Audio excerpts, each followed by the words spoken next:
abatulaba oli ku BBS telefina program obulamu bwe bugagga ekutuusibwako Leonia NNNL Diagnostic Research Center ngene kulirwa omuvumbuzi waffe era gwe tulina olwaleero mwami David Ssenfuka ebeerawo buli lwakusatu ssaawa 3 paka 6 nga sinnaba kuba mwanjulira bakubiriza kwongera amaanyi mu kwegema tulwanyise ekirwadde kya COVID nga bwe tulwanyisa ebirwadde bye twogerako wano. Programu eno bw'emala okulabika wano obanga munno tagirabye tomunyumiza bunyumiza mulagirire bulagirizi agende ku YouTube teekemu Leonia NNNL mukyayagala okwogerako oba sukaali oba pressure ne cancer ojja kugisanga nga ogiraba bulungi nnyo naye mmwe abataddeyo obudde tubeebaza omwanjuzi ndi Siraje Lubwama munaye ku kamera Alex gwe tulina leero ye muvumbuzi waffe gwe mumanyi gwe tuleeta buli kiseera mwami Ssenfuka David. Temuvaawo tugenda kutandika we twakoma wiiki ewedde ne pressure n'ebigenderako. Mwami Ssenfuka buuza ku bantu bw'omala babuuza nga enkola yaffe ya bulijjo tugenda kwongera okujjukira olutalo luno yalutandikawo mu ggwanga mu nsi yonna Pulezidenti wa America Richard Nixon ono yasayininga etteeka etumanyinga National Council Act 1971 ng'agamba nti abantu bonna bakola research ku ndwadde ya kansa ajja kubawa gavumenti ye ajja kumuwa obuyambi era ebintu bino tetubijja walala ntulonda bironde biviira ddala ku mugundi mu tterekero lye bayita Nixon Presidential Library baalirekawo nga kijjukizo n'olwekyo okumwebaza omulimu gwe yakola yadde mufu twagala okuba nga tumutandisa nga tutandika twongereza olutalo luno lwe yalekawo mu maanyi olutalo lwe yalekawo banne nga Barack Obama ne balwongeramu amaanyi olutalo lwajjamu ensi endala nga Kata nabyo tujja kubiraba n'oluvannyuma tutandika ne puroguramu n'omuvumbuzi waffe temuvaawo. Won't you be seated, please? Members of the Senate, members of the House, ladies and gentlemen, we are here today for the purpose of signing the Cancer Act of 1971. And I hope that in the years ahead that we may look back on this day and this action as being the most significant action taken during this administration. It could be, because when we consider what cancer does each year in the United States, we find that more people each year die of cancer in the United States than all the Americans who lost their lives in World War II. This shows us what is at stake. It tells us why I sent a message to the Congress, the first of this year, which provided for a national commitment for the conquest of cancer, to attempt to find a cure. And now, with the cooperation of the Congress, with the cooperation of many of the people in this room, we have set up a procedure for the purpose of making a total national commitment. I'm not going to go into the details of that procedure, except to say this. As a result of what has been done, as a result of the action which will come into being as a result of signing this bill, the Congress is totally committed to provide the funds that are necessary, whatever is necessary, for the conquest of cancer. The President is totally committed. We have a presidential panel headed by Benno Schmidt, which will report directly to the President so that the President's influence, whenever necessary, can be used to reach this great goal. And in addition to that, all of the agencies of government, the National Institute of Health, HEW, etc., are totally committed. Now, having said that, I have spoken exclusively of government up to this point. In this room are scores of people who have worked voluntarily for this cause for many, many years. The American Cancer Society, of course, is the best-known organization, but there are many others as well. And in saying that there will be a presidential commitment, in saying that there will be a congressional commitment, a government commitment, I should emphasize that a total national commitment means more than government.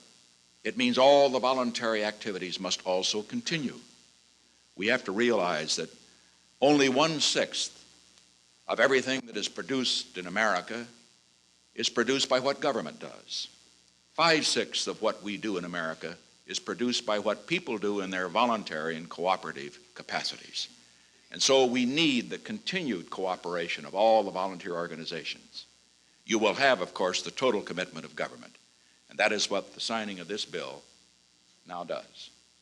Finally, I should emphasize, as Benno Schmidt mentioned just a moment ago, that we would not want to raise false hopes by simply the signing of an act. But we can say this, that for those who have cancer and who are looking for success in this field, they at least can have the assurance that everything that can be done by government, everything that can be done by voluntary agencies in this great, powerful, rich country now will be done. And that will give some hope, and we hope those hopes will not be disappointed. Thank you.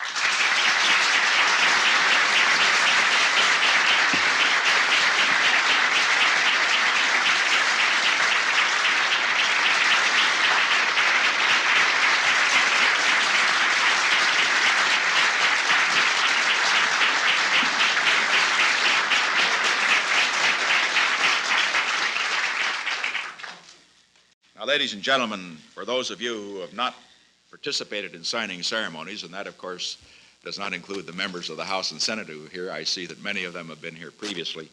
The custom is always to sign with the presidential pen. I will use 2 pens for the signature, but a souvenir pen will be available to everybody in the audience here. We had to stretch a little to find that many, but we will have it for everybody here. Incidentally, it's a very good pen, but the box is worth more than the pen. We'll get the box too.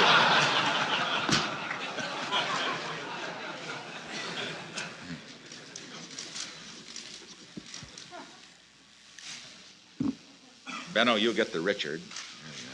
Thank you. Dr. Dutton, you'll step forward, the President of the National Cancer Society. You get the last name. Thank you, sir. Thank you. Appreciate it. May I say something? Yes, sir. Thank you. Dr. Dutton, the President of the National Cancer Society. Thank you, Mr. President.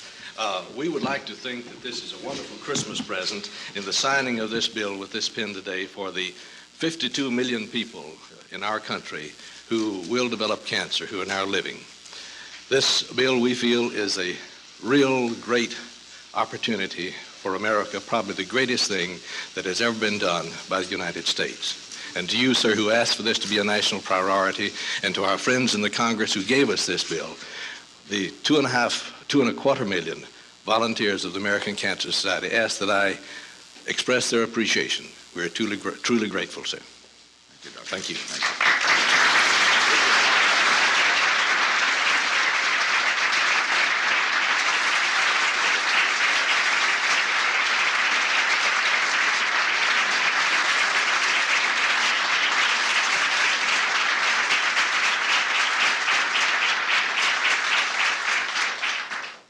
Members of the House and Senate who are present would gather around the desk. They'd like a picture of all of those, the members of the House and Senate. After all, we wouldn't have the bill except for that. Good to see you. Fine, good to see you, Mr. President. Glad to see you. How are you? Good to see you. Good to see you. Mr. President. Peter, how are you? Harley? Good to see you. Hi, good to see you. Hi, Harrison. I didn't know that many of you would come back from vacation.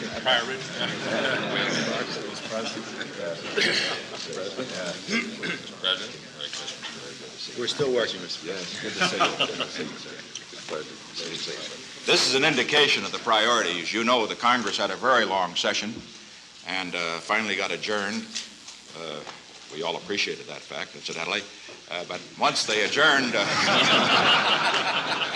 they did too. But once they adjourned and they were to go home and go on their vacations, to have this many members of the House and Senate who are members of the committee back here shows how deeply they feel, and I think that for that reason we'd like to record this for a picture. So, go ahead. We don't have to tell House and Senate members how to get in the picture.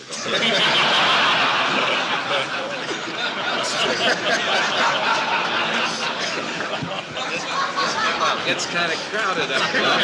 Crowded?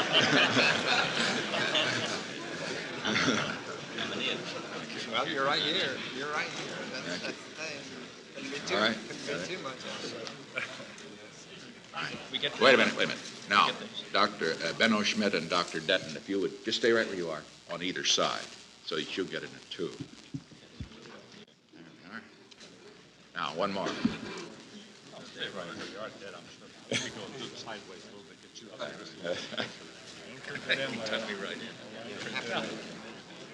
Are you deferring to age there? No. Are you? All right, I'll sit. Now, ladies and gentlemen, I would like to say that we want all of you to have the opportunity while you're here. This, of course, as you know, is the state dining room. But all the lights of the Christmas decorations are on, and Mrs. Nixon thought that you would like, while you were here, to take a little tour of the White House, the other rooms, and we hope that it will add to the Christmas spirit for you. We can't add much more to the spirit. We only have coffee at this hour in the morning. Goodbye. Thank you, sir. Merry Christmas.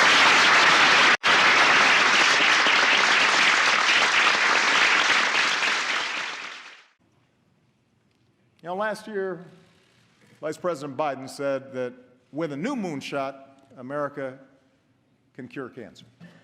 Last month, he worked with this Congress to give scientists at the National Institutes of Health the strongest resources that they've had in over a decade. Well,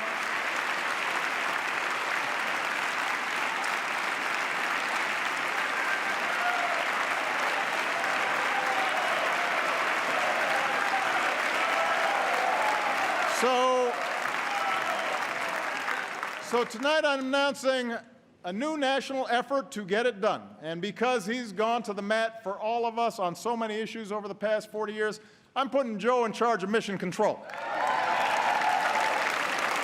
For the loved ones we've all lost, for the families that we can still save, let's make America the country that cures cancer once and for all. What do you say, Joe?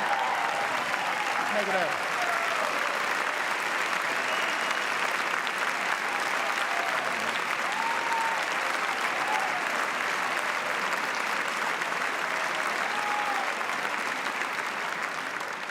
Omuvumbuzi nsanyusa okulaba ku Ssenfuka. Nange nsanyusa okubasanga okulaba abatulaba nsanyusa balaba ne mbalamusaako abalwadde ne mbasaasira nga mulabye n'obulwadde mwekwase Katonda wammwe ate n'okwekwata abasawo bammwe nga buli kye muwulira mu mibiri gyammwe mukibabuulirako bajja kusala amagezi be bawadde eddagala mulimire nga bwe babagambye temwewa amadagala abasawo ge batabagambye. Ekirala mugoberere ebiragiro by'abasawo, munywa amazzi mangi mu bulamu bwammwe, mwe abatali balwadde mubere nga munywa amazzi mangi. Omubiri gwetaaga amazzi wakati wa liita 4 ne 5 buli lunaku. Mumanye n'essaawa ze muganywa, kubanga amazzi tosobola ganywa ng'okkuse kati ina ganywa ng'oli mu enjala ekuluma kati. Amazzi ddi enjala lwe beekuluma ekuluma okuva ku ssaawa 11 ng'omubiri gweteekateeka okulisiivinga breakfast. Awo n'ofuna breakfast n'eddamu n'ekuluma nga wabula essaawa 2 oli ekyemisana, awo nawo oganywerawo n'oddamu amalala n'oganywa. Buli olaba nga waliwo gaapu y'okuba nti nno okuva lwe walidde essaawa 5 ziyiseewo awo osobola okuganywa, kubanga awo n'oganywa ng'okkuse olubuto olina lumu luba lumaze okufuna emmere nga terinawe lugenda kuteeka amazzi mangi. Ate tegayamba amazzi oganywa kwoza mubiri na kuyingira mu bisenge bya mubiri kintu kati emmere ejja gakwata. Mwebale nnyo. Nga twakamala okulaba yali pulezidenti wa America Richard Nixon nga bwe yamala okusayininga etteeka lyayongeramu nnyo amaanyi public health service y'omu America ne mu nsi yonna.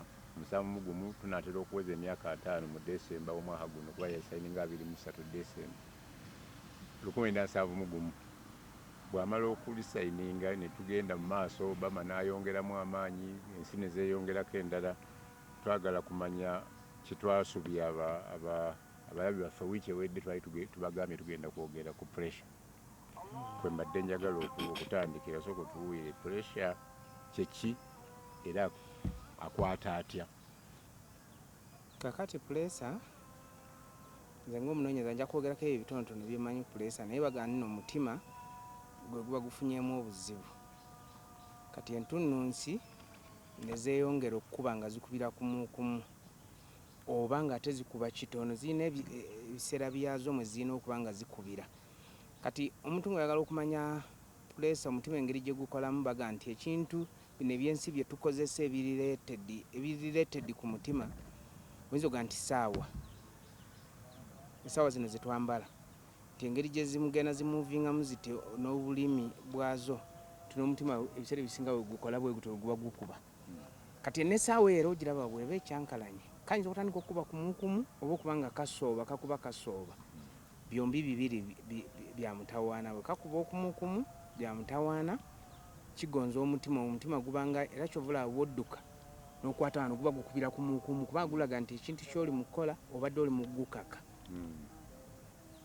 Kakati ne wabeerawo ate ne guba nti nno abasawo olira bajja ne bakukwata wano bawulire oba ne bakuteekawo kino ekyuma kyabwe eky'omusaayi naye kugamba pressure zino z'endwadde enzibu kubanga ziba mu mutima baga nti omutima guba gufunye obuzibu ne guva mu sheepu yaagwo Katonda mwagutondera okukolera ne gukyankalana ng'ekintu kyonna we kikyankalana nga kirwadde.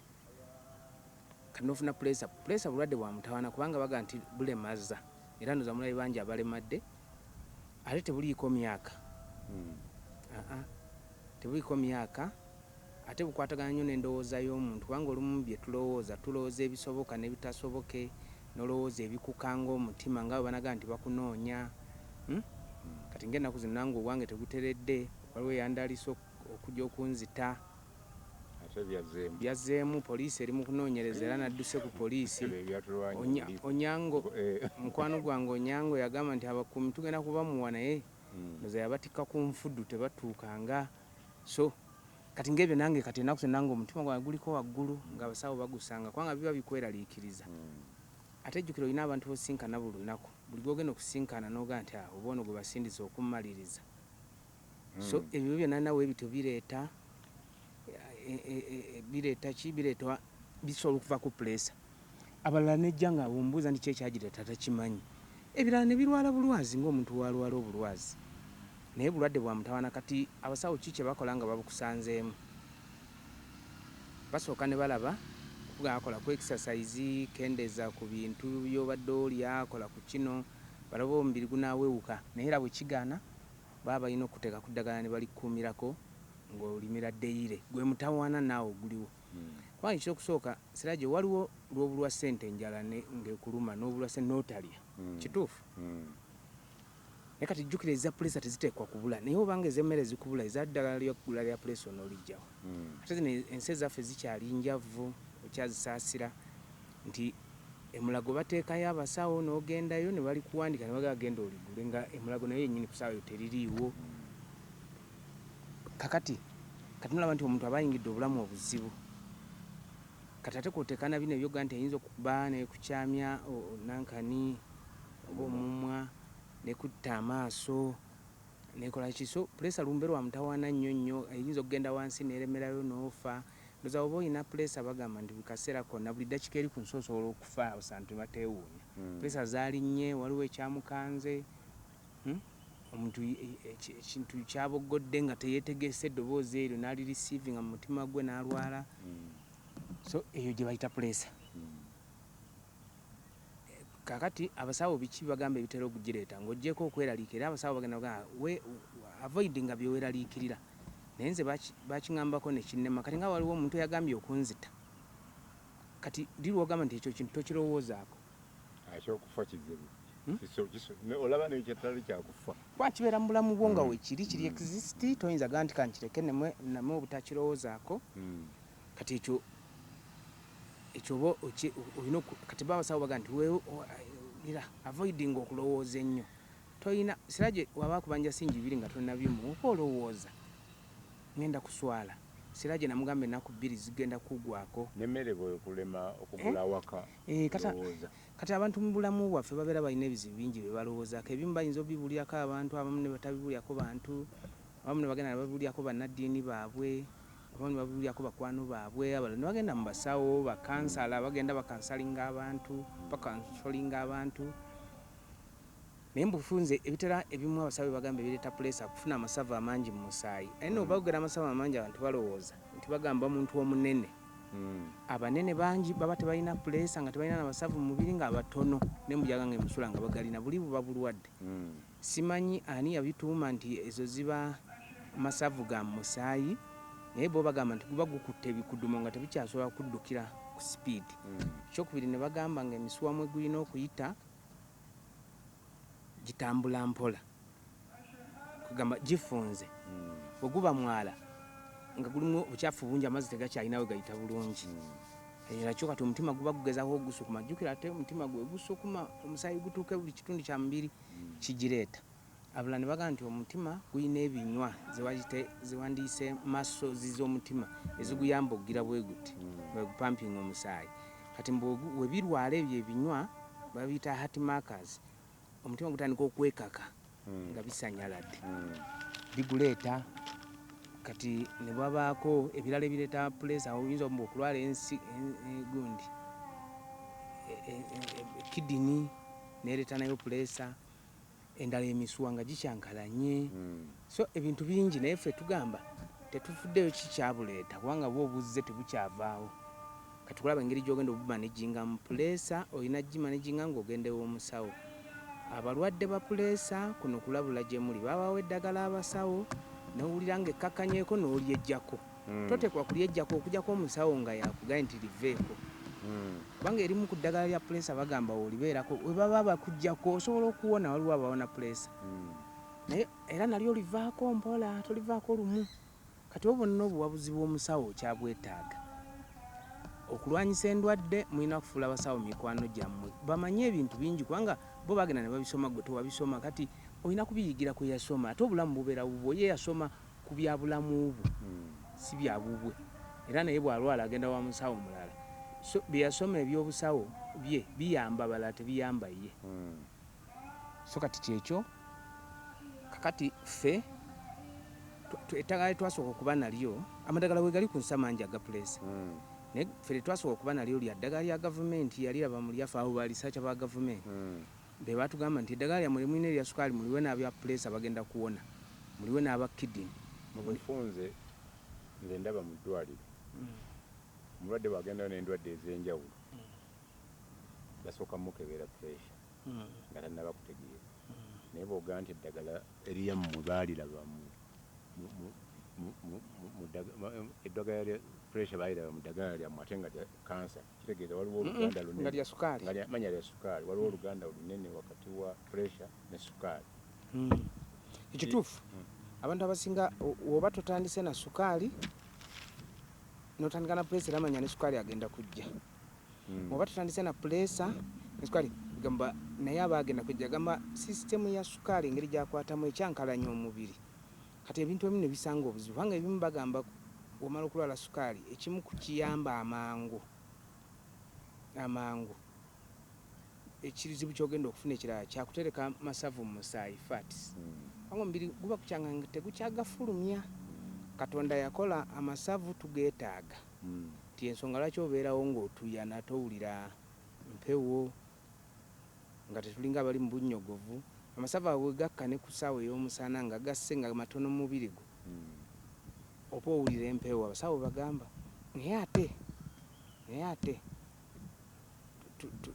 tutekwa kubeera n'amangi ngera ebintu byonna katonda bwe yagenda yabikola nti ate bw'obeera n'amangi ate galeeta emisuwa okufunda n'ebikuduma ate pulesa nekukwata oba n'osanyalala amasavu ago galina paati nene nnyo okusanyalaza abantu ne basanyalala so lumbe lwa mutawana nnyonyi naye ekikwewunyisa abasawo baba bagwogerako agamba nti olina amasavu mangi fatis mbi zijja kuleeta obuzibu naye akomyawo naye ne gwe bakigambye naga waliwo omusawo yaŋŋambako nti nnafa ati naye ng'olaba oli akizanyirako ogenda okuwulira nti yalemadde kati kirage bw'olemala oba okyagenda kukola ki kirala so abasawo mulina okutwala ekintu ekyo ng'ekyokulabula nga mulabula balwadde bammwe kino ekyenkugamba nomugamba nti niyo neetegeeza kino kyenkugamba lumbe lw'amaanyi olina olugenda olulimirira eddagala abalala olulimirako eddagala nawulira nga akkakkanyemu naye liba lya pulesa ng'ateeka wali ekyo nakyo kibi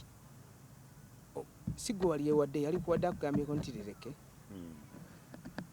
ndowooza pressure alimu ebika waliwo okwekanga okuli ordinary noddayo noteera nga tolina pressure waliwo neiba wange mukyala we yasanze taliiwo naga nti kaneebamu yawulidde buwulizi ejjinja nga likubenda lwamu emmotoka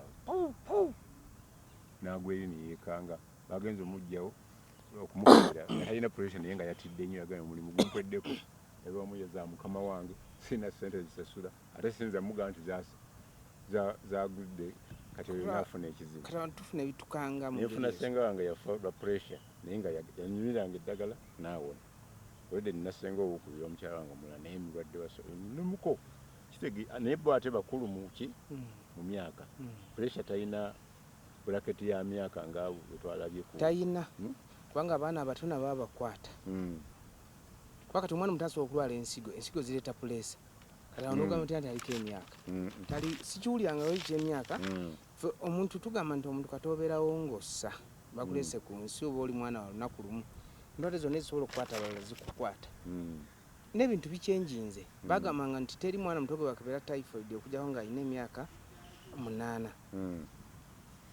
naye kakati nalabayo ak'ebiri nga gundi akatta typhoid so olwadde bonna busobola okukwata ye taliiko myaka kati twagala kugenda mu kuwummulawo tukomewo tumalirize pressure naye tujja nakwongera ku lutalo lwalwana ne lukoma olwa kooti bwe lwakoma mumanyi byaggwa tebiggwanga ate kati bigenda kukoma nga byamutawaana nnyo tukomewo tulabe paati tuweyo olutalo lwa mukulu muvumbuzi waffe ne gavumenti